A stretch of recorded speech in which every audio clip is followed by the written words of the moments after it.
بسم اللہ الرحمن الرحیم۔ السلام علیکم۔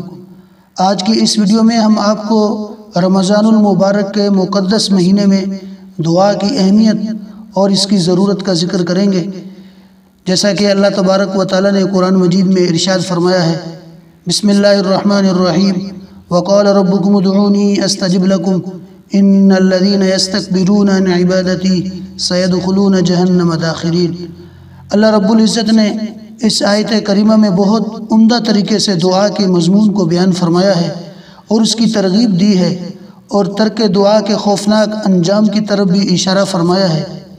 پہلے تو فرمایا قال ربکم، یعنی اللہ تبارک و تعالیٰ خود دعا کرنے کو فرما رہے ہیں، یہ کسی غیر کی بات نہیں۔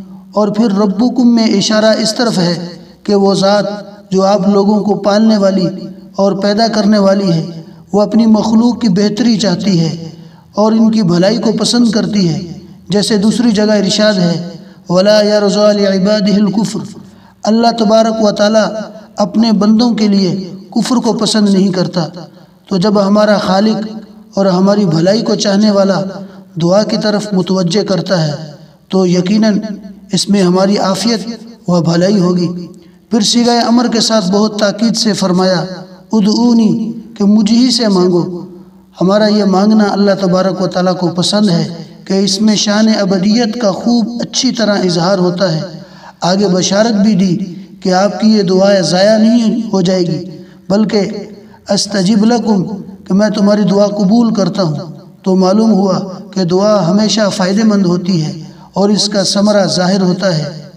اس وجہ سے ناظرین کرام، ہمیں اس رمضان المبارک کے مقدس مہینے میں دعاؤں کا خصوصی اہتمام کرنا چاہیے۔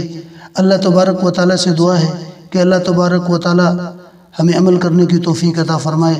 آمین یا رب العالمین۔